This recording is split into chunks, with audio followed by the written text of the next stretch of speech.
It is Monday, June 29th.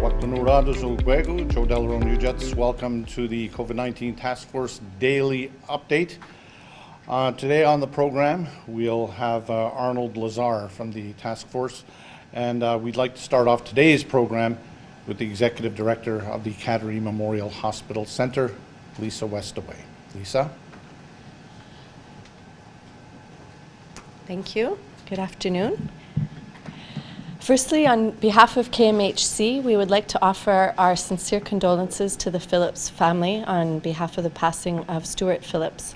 Our staff commented fondly about Stuart, expressing how much he loved his family and his wife in particular, Alice.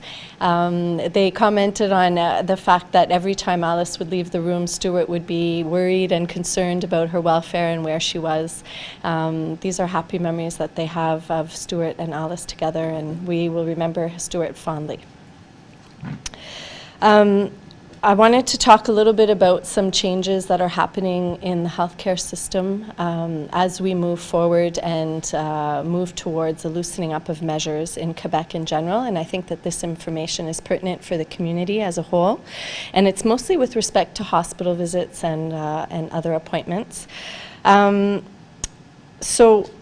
For visits to the emergency room, so it's really with respect to the accompaniment to these appointments. So as many of you are aware, those who have had appointments in the past, during this COVID time, you were unable to bring someone with you to an appointment. These measures have changed since probably today. So when you do get called for your appointment, if you're going into the hospital, it's a question that you should ask the person who calls you, who confirms your appointment.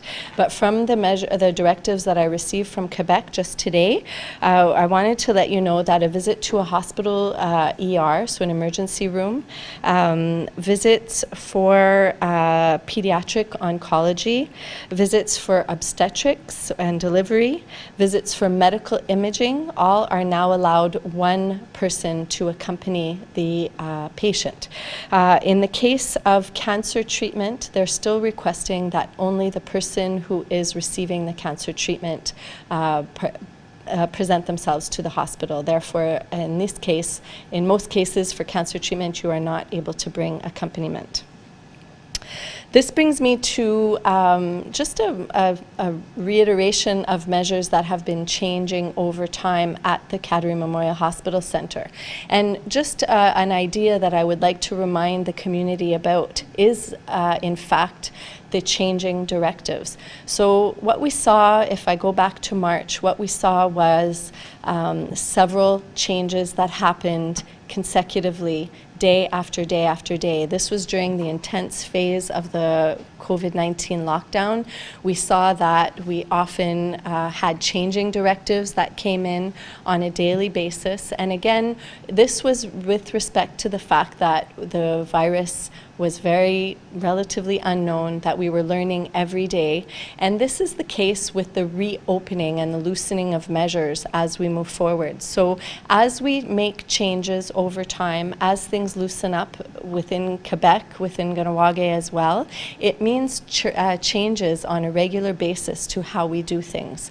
This is really confusing for the community. This is what I see daily in the questions that I receive and the comments that I hear, and in the comments that are going around the reserve. And I'll speak about KMHC in particular, but I'm sure it's pertinent for other health and social service areas as well. And it's the fact that as directives change, how we treat specific situations changes also. So I'll take end of life or palliative care. In the past, as we were in the most intense phases of COVID-19, unfortunately it was very, very difficult for families to grieve their loved ones. In fact, there were very few visits allowed at KMHC with a person who was dying. Therefore, 2 people every 24 hours with very strict guidelines. Since then, as we're opening up measures, and as I mentioned last week, this protocol has changed, and it's because of the decreased risk around us. So all of the changes in protocols are validated medically by Dr. Gauthier, also by public health. And so we're able to make changes based on our new realities and the decreased level of risk that is presented to us. And so now for the end-of-life visits, we were able to make modifications so that more people could visit their loved ones, still only 2 at a time, but up to 8 or 10 people over a 24-hour period. So this changes significantly the grieving process for our community, in the sense that you're now able to visit your loved ones when death is imminent. So again, I bring this up. This was a change that happened last week, but the point that I would like to make is the fact that these changes are happening on a daily basis. And so what may have been the case just a week ago, 2 weeks ago for a family or a loved one may be completely different moving forward, as we try to loosen up measures based on the medical and the whole person information that we have around us, meaning mental, psychological, social well-being. So we've spoken about that often, those social determinants of health, or in a more spiritual perspective, how do we look at the person as a whole, and how do we make decisions to minimize risk, keep people safe, and move forward in a way that addresses all of our needs. These decisions will be made as we move forward. And so for visitation at KMHC, this is the case as well. So we've just finished a week of visitation in a room, not in the patient's room, but in a separate room. We've heard many comments, positive and negative, about those visits and areas that we can improve upon. So we'll be meeting with our teams tomorrow to look at ways that we can move to the next phase. And again, it's all a phased approach. How do we do things slowly in a systematic way that is safe and that takes into account all areas of a person's needs, so that we can be sure to move forward in a way that is respectful to all and to everyone's opinion, in fact.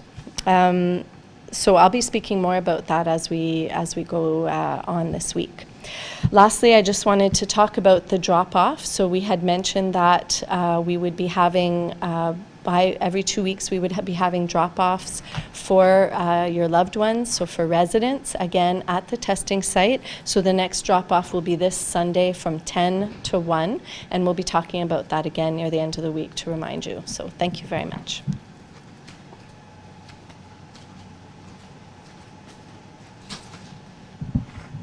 Good afternoon. I'd like to start by giving condolences to the Phillips family. Many people may or may not know, but they are childhood, neighborhood friends, and of course we have a lot of fond memories. Today we're going to look at a review of what's going to be opening, or what's allowed to open, and what's coming up. So I need to start by reminding people that if they cross into the States or come back from the States, the 14-day self-isolation is still compulsory.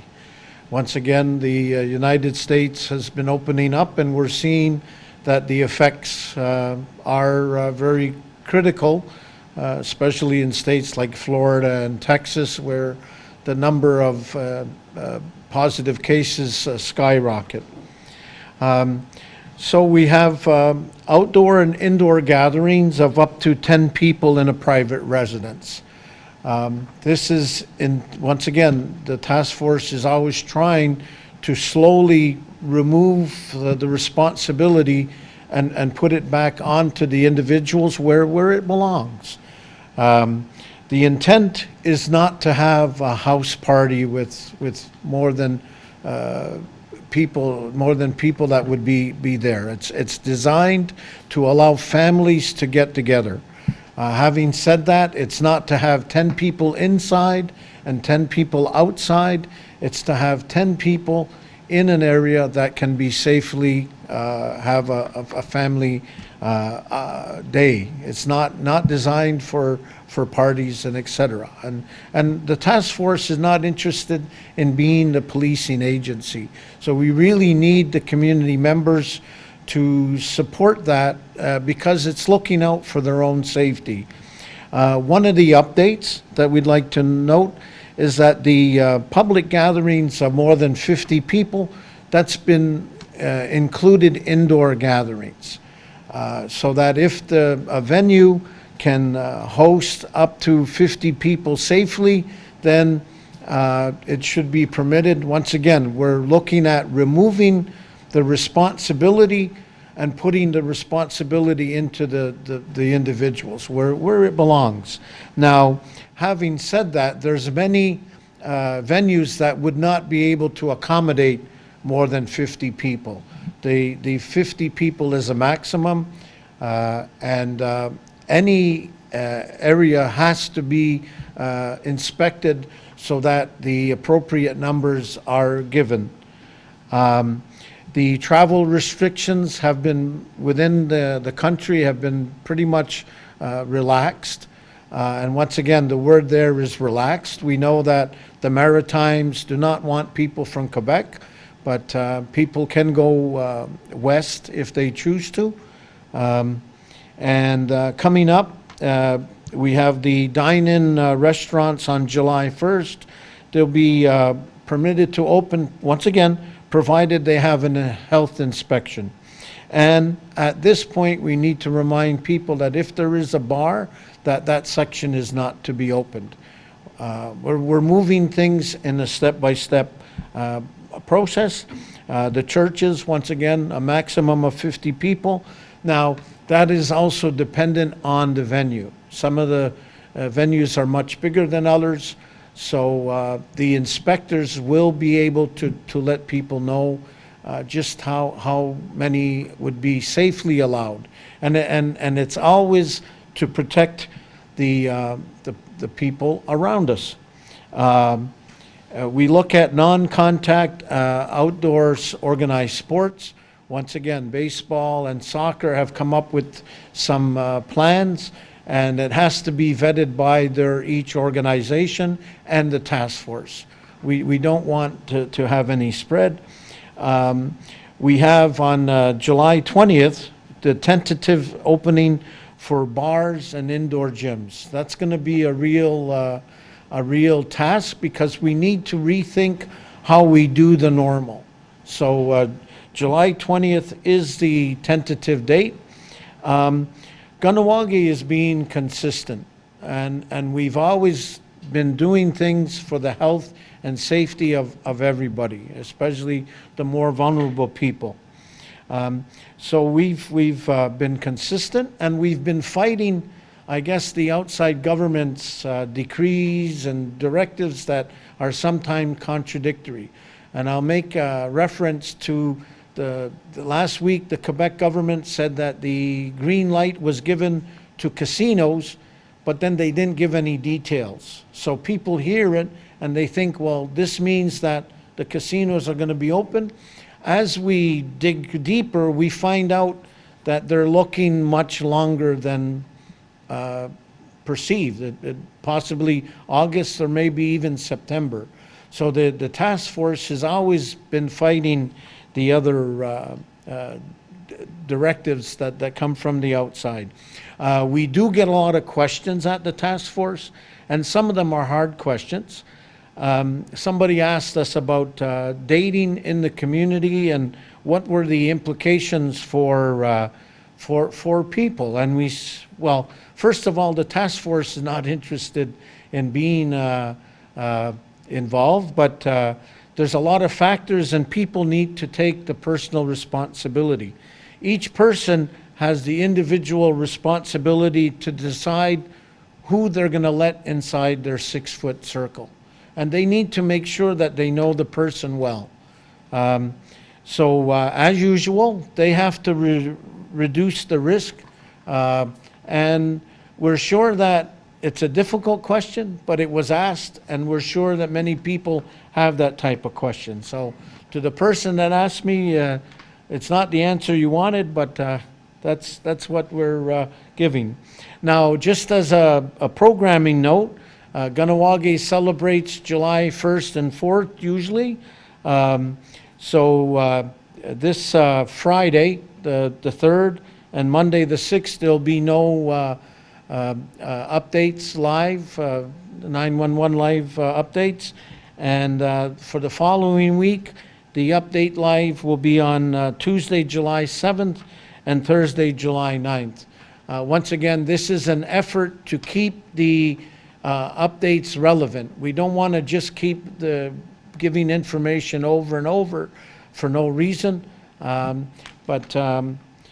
usual, if anybody has any questions, they're always welcome to pose it to the task force. And we have good weather coming up for the weekend. We hope people will enjoy their weekend. Thank you. And thank you very much, Arnold. And again, some changes on the way. So we hope you'll stay with us, and we will do our best to keep you informed. Just a note, I know we've been talking about Lisa, and Arnold mentioned Stuart Phillips, and I was fortunate enough to work with Stuart for several years at the Mohawk Council of Kahnawake, and in my old job as a talk show host, I interviewed him many times on his, I believe his first love politically was the senioree. He worked on that file religiously and diligently and with a lot of passion. And his loss affects us here because if you look at the operation here, his daughter Anne-Marie works for public safety. They work in this building.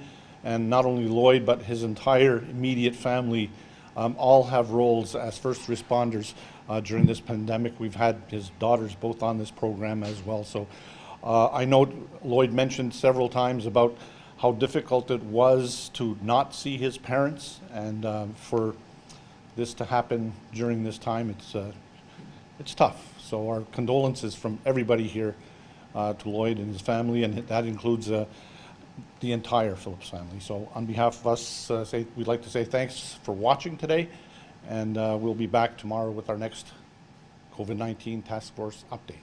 Go ahead, Nano. Onigiwahi.